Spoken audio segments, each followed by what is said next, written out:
I saw the end of the world and its harbinger from the top of a mountain. It's possible that nobody else had as good a view as I did, but even if I wanted to find out, I can't. Nobody I've asked has corroborated my story. Most just laugh and go along with my excuse that I'm writing a horror book and want to interview random people about the area. A rare two or three have gotten a faraway look in their eyes before shaking their head and refusing to talk about it further. That look both scares and comforts me. After a few dozen interviews with an equal amount of coffee and beer to help bribe a story from the interviewee, I'm noticing that thousand-yard stare more and more often. A part of me had hoped that I'd gone through the most vivid nightmare ever experienced. That hope gets smaller and smaller the more often I ask someone about the black skies, the red rain, and the yellow eyes. The last person I interviewed went pale and nauseous after I asked if she remembered anything about that week. Before I could make sure she was okay, she ran off into a nearby park sobbing and telling me to stay the hell away from her. It might have been creepy behavior, especially for a girl that had just been interviewing her. But I sat at the coffee shop for hours until I saw her come out of the park and drive away in her car. Her makeup had smeared all over her face, her jeans and jacket covered in dirt and grass stains. That was a week ago. It was the last time I doubted that the apocalypse I'd witnessed had happened. The interview stopped, but that burning desire to learn either if or what anyone else had seen led me here. I want to tell my story and see who else is remembered. Hopefully, I can jog your memory. I'll pray that the memories aren't as horrifying as mine, or that woman who ran off into a park for hours. I am a security guard for a mining company that owns the mountains near my apartment complex. Like most security guards, I signed on to the job for the amazing work to pay ratio. Half of my shift was doing patrols while listening to audiobooks. The other half, keeping half an eye on security cameras posted around the mountain while I played video games. Every now and then, I'd have to turn away hikers and check the radio towers near my station, which was what the security company was really paying me for. The first rumble came during lunchtime. I was in my building, a concrete little thing I called my hut, looking at the security cameras and eating an egg salad sandwich when my cup of coffee started to vibrate every few seconds. Nothing to worry about. Earthquakes happen around the valley pretty often, sometimes as often as 6 in 1 month. The worrying started when the shaking grew more intense, yet happened at the same rate. Put another way, earthquakes usually didn't have a pace like footsteps. It's what makes the one scene from that dinosaur movie so memorable. The shaking got more intense. Thick binders containing company SOPs started bouncing off of shelves. Monitors were shaken from their stands and crashed to the ground. My coffee cup bounced off of the table and spilled onto the ground. I didn't even notice. I had my head in my hands, curled up into a corner and praying that whatever was happening would just stop. Something screamed. I wish I could say it had been myself, but there was a distant, screeching, trumpeting that overpowered any shouting I could have done. A switch flipped in my head, and I needed to see what the hell was happening outside of my building.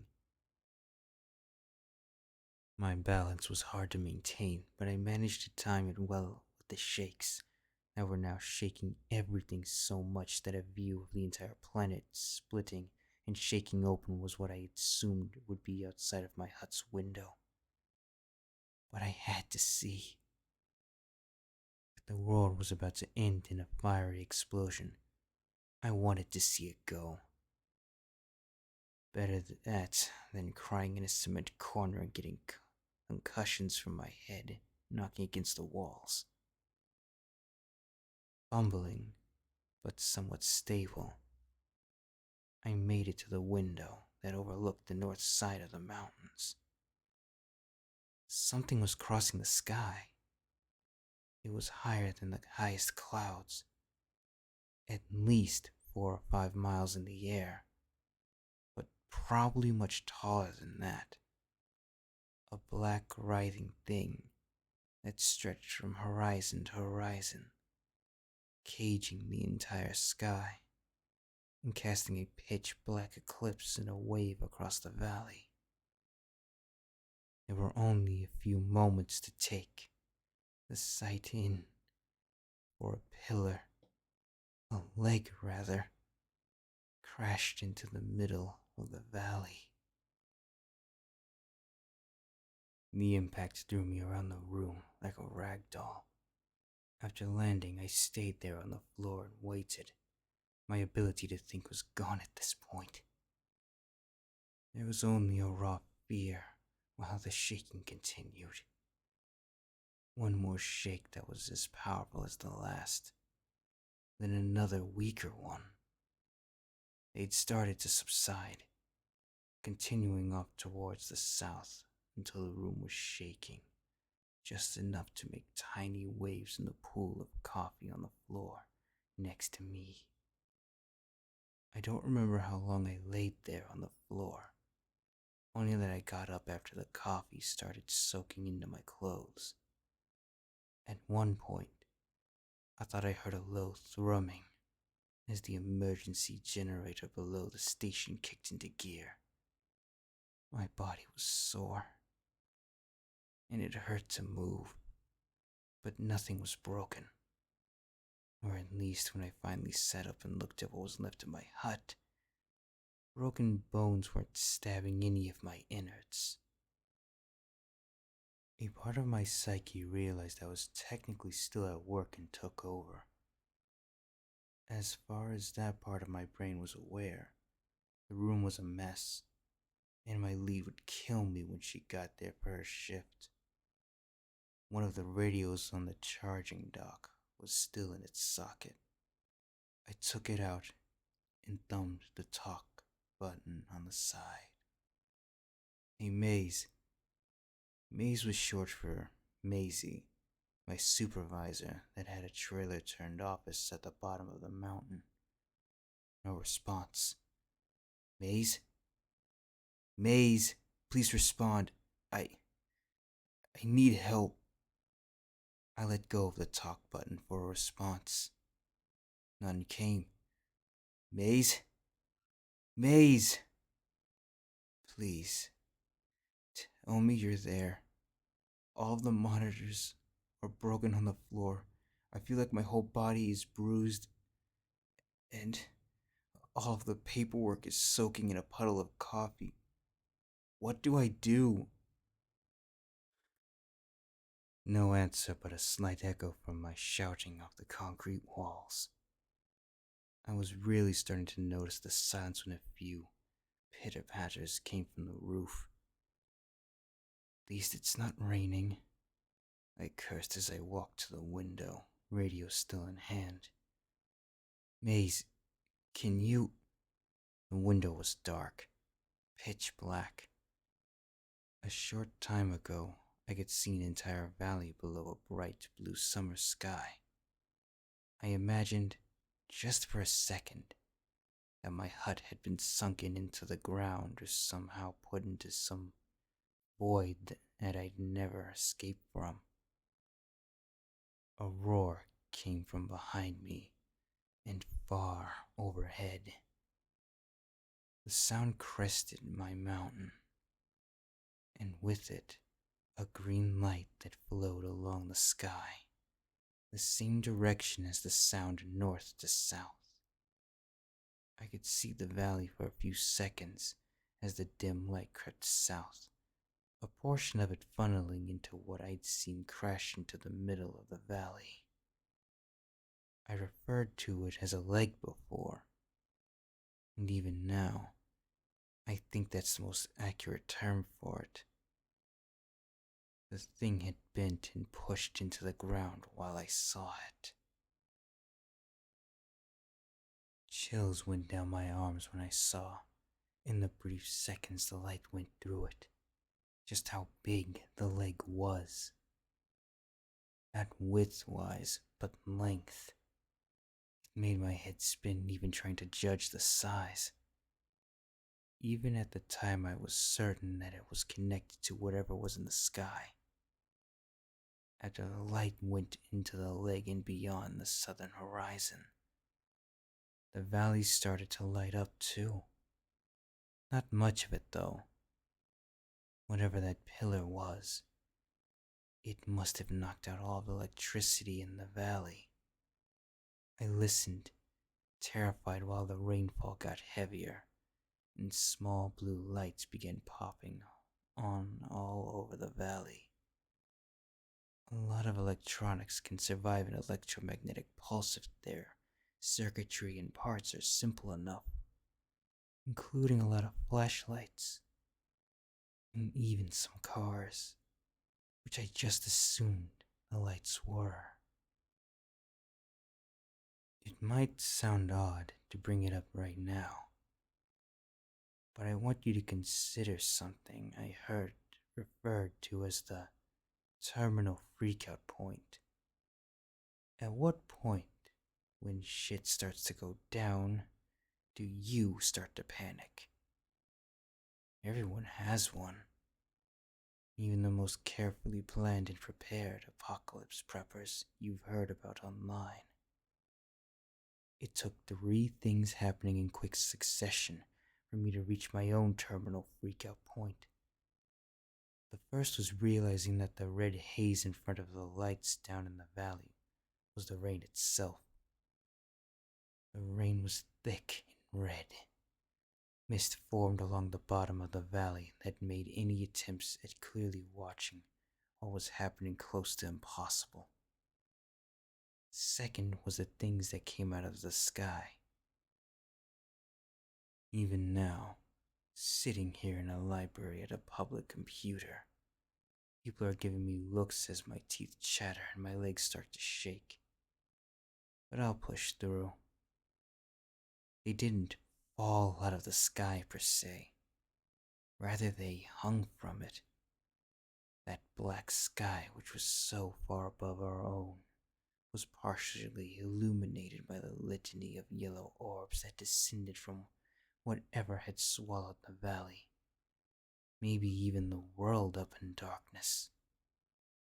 Whatever encompassed us, the yellow lights illuminated a billowing black cloud that seemed to undulate at a fixed height in the sky. The closer the bright yellow lights got to the ground, the more their light refracted into the rain and mist dropping into the valley. It would have been an unfathomable mercy if this hadn't been the case, but it illuminated whatever they were. I still don't know, but whenever I bring this up to people I interview, this is always the part where they get uncomfortable.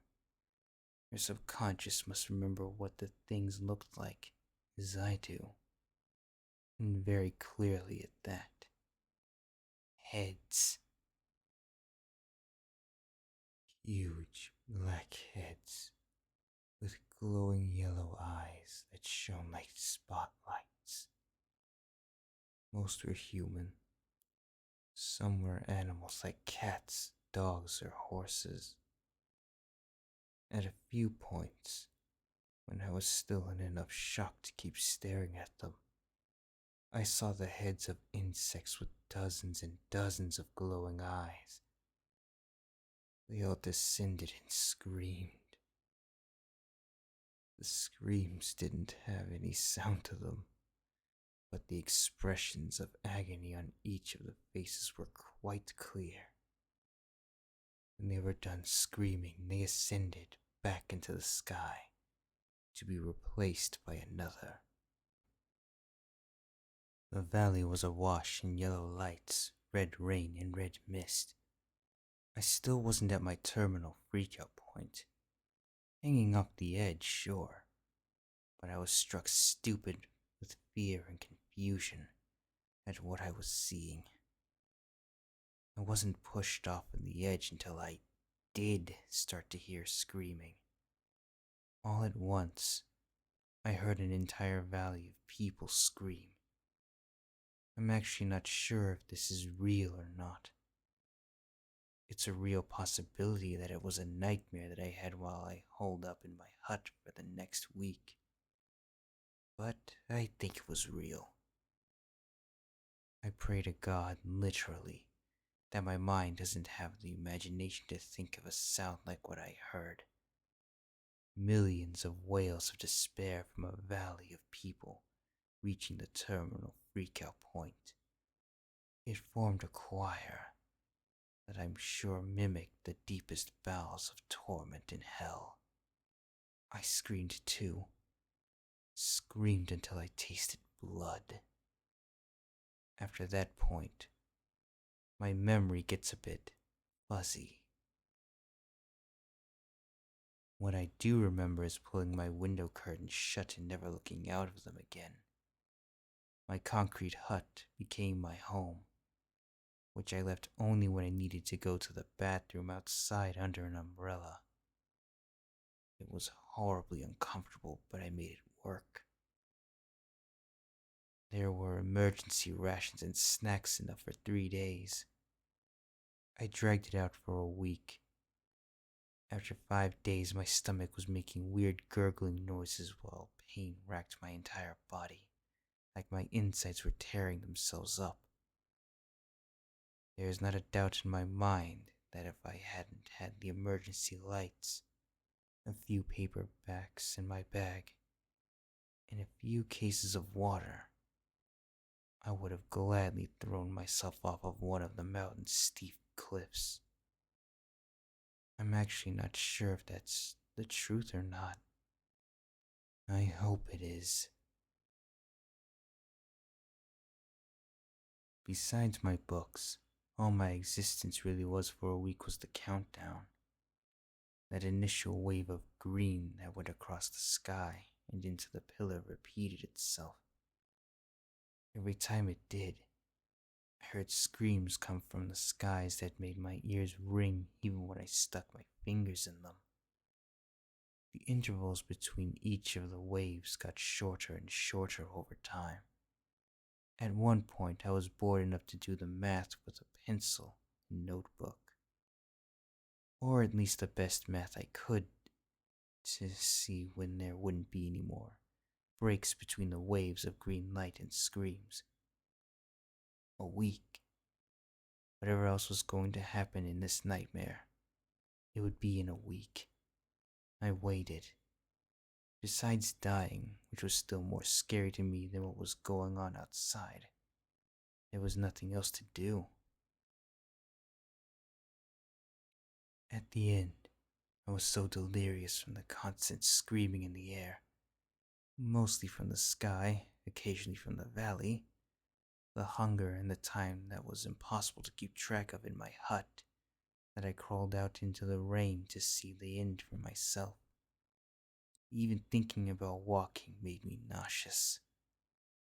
The final vivid memory I have of the apocalypse started with me dragging myself to the edge of the concrete platform my hut was on and looking out to a destroyed and emaciated valley. There wasn't much time to get a good look. Not that I could have gotten one through the red mist, but I did see that there were still some lights bouncing around the buildings. A few of the skyscrapers in the downtown area across from my mountain were burned to a crisp, and I swear I could see a party of some kind going on a roof over the tallest one. An insane sight, but I can't throw any stones. I was there to watch too, and I did watch. The waves of green light and screaming heads in the obsidian sky increased to such a frequency that I'm pretty sure I felt my ears give out to a painful whining sound. The last thing I saw was another head descending from the sky. At that point, the heads in the black, inky ceiling were a constant green that exaggerated the glowing eyes. I'm not completely sure, but I think that last head I saw was mine. We matched perfectly, both screaming in a mix of defiance and subservience at whatever was coming. Then there's a flash. In my memory, it's yellow. My screams were echoing off of my apartment walls. I was in bed, just as I had been the day it had all started. It took some time for me to calm down and remember what a healthy body felt like to move around in, while I ate so much that I puked. Despite what I said earlier, I admit that I've never thought it was a dream. I wouldn't have tried interviewing anyone if that were true. I guess that deep down I still hold some hope that what I saw didn't happen, even though I know it did. While I've taken breaks from writing this for you, I've noticed fewer people out on the streets. I'm downtown now, and even during times of low traffic, you used to be able to see at least a dozen people walking wherever, plus the constant flow of public transport. There were still plenty of people going about their business when I first woke up, much to my shock. On my way around the block to stretch my legs just now, I saw one person on the street. It was a woman in a business suit, a laptop case hanging from one of her hands. She was in the middle of the sidewalk, looking up at the sky. I think she looked scared. I think people are starting to remember. That scares me almost as much as the apocalypse did because, being as objective as I can about what I experienced, my situation was somewhat of a best case scenario. I had a building with lights, books, food, and water all to myself. What could it have been like on the ground level, with millions of people in a compact area? What about the rest of the world? I hope other people reading this also remember what happened. If you do, let me know. I get the feeling that we're going to reach a second terminal freakout point when everybody else starts to remember.